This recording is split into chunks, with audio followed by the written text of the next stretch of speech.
अस्सलाम वालेकुम मित्रों की हाल चाल है। ठीक ठाक हो, उम्मीद है कि खैर खरीद नाल होवोगे।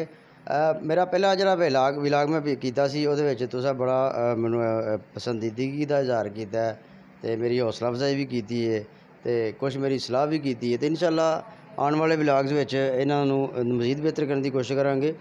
तो मैं अज एक होर विलाग के नाल हाज़र होया वां। मैं गुज़श्ता रोज़ जो ना पोलियो की जी मुहिम शुरू हो गई सी तो मैं भी सुबह 7:30 बजे निकलिया पोलियो मुहिम की कवरेज वास्ते। डॉक्टर सरदार साहब ने कहा कि 7:30 बजे जो ना बकायदा तौर पर इसका आगाज़ कर देंगे। मैं घरों निकलिया जनाब 7:30 बजे तैयार श्यार हो के तो पैदल मार्च करदा करदा मैं जनाब पहुँचिया कॉलेज रोड वाल जा रहा था। राणा अफजल साहब आ गए। राणा अफजल साहब के नाल जनाब मैं बह के तो मोतरा की तरफ असीं रवाना होए। राणा अफजल साहब नूं जनाब तुसीं जानदे हो, बड़े मरूफ ने, जर्नलिस्ट ने, रोज़ न्यूज़ चैनल के रिपोर्टर ने। इन्हां दी अक्सर रिपोर्टां तुसीं रोज़ चैनल की स्क्रीन पर वेखदे हो। टिकटॉक ते भी काफ़ी जनाब फेमस जा रहे हैं। असीं दोवें जनाब मज़े करते करते मोटरसाइकिल के उत्ते असीं जनाब मोतरा नहर के पुल ते पहुँचे। उत्थे जिहड़ियां झुग्गियां ने उत्थे साडा डॉक्टर सरदार साहब ने DDHO जिहड़े ने उन्हां दी टीम ने साडा इस्तकबाल किया। उत्थों फिर बकायदा तौर पर पोलियो मुहिम का आगाज़ किया। झुग्गियां जिहड़े खाना बदोश ने उन्हां दे बच्चियां तो जनाब उन्होंने बकायदा तौर पर पोलियो का आगाज़ किया कतरे पिला के।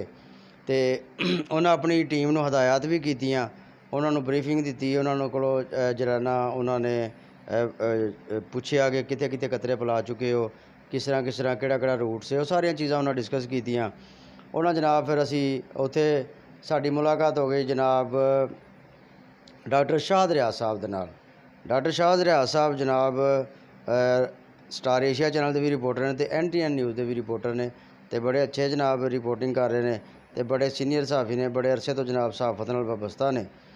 असी फिर जनाब तिन्ना ने मिल के उन्होंने कवरेज की।